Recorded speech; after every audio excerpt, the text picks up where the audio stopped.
Mga kapuso, 24 anyos nga lalaki ginluthang patay sa pakaisa sini sa Putotan, Iloilo. Samtang isa ka lalaki sa Kabatuan, Iloilo patay matapos gintiro sang barangay Kagawad. Si John Sala nakatuto. Son lato, bato. Salbar ko buhi mo to idar unti ka sa ospital to. Ini ang uli nga mga tinaga sang Iloy nga si Esmeralda sa iya 24 anyos nga bata nga si Joel Mamon. Ang lalaki nga gintiro patay sa iya man lang pakaisa sa barangay Purug, Putotan, Iloilo sa Sabado sang gabi. Suno sa tiyo sang biktima nag-inom-inom sila ni Joel sa nag-abot ang sospek nga si Renante Dago. Kagin pangitang live-in partner sang biktima nga si alias Peric nga katapos ang LGBTQIA+. Di kung ano lang salat ng Peric nimo. Kung napagwalang hiteron ko garingin ko na ni Joel mo. Kapitan Joel si Nante, motog din tiro na. Napitik sang sospek ang 12-gauge homemade shotgun sini kag naigo sa dugan ng biktima rason sang kamatayon. Suno sa Iloy sang biktima posible nga nangakig ang sospek sa live-in partner ni Joel nga si alias Peric. Inibangon niya ginsugid ni Peric sa asawa sang sospek nga naghalok ang abiyan sini nga katapuman sang LGBTQIA+ sa sospek.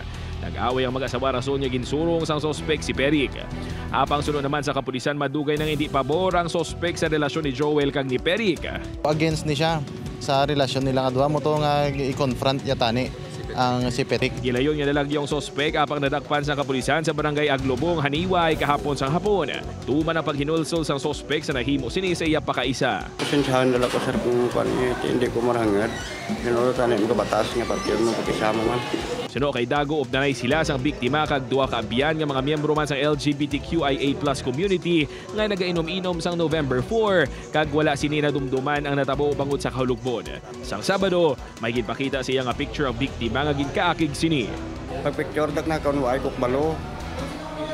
Di pag uli ko kang pitsan wipi, tigapi, nabalaan ko nga may mga picture ko nga ginakadlawan dabla ko. Pahugon lang kuntani sini sang pusil ang iya pakaisa kag live-in partner sini apang ginagaw sang biktimang pusil rason nga natirhuan sini. Natalanan naman niya pasakan sang kaso nga murder ang suspect subong adlaw.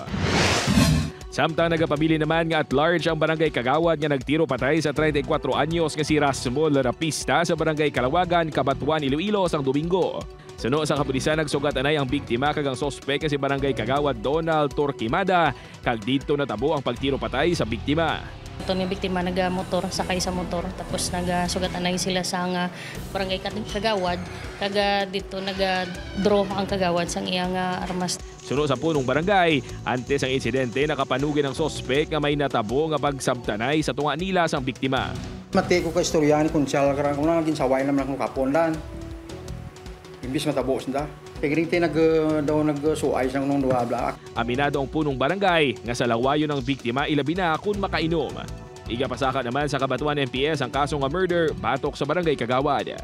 Upood kay Hans Desierto, John Sala. 1 Western Visayas.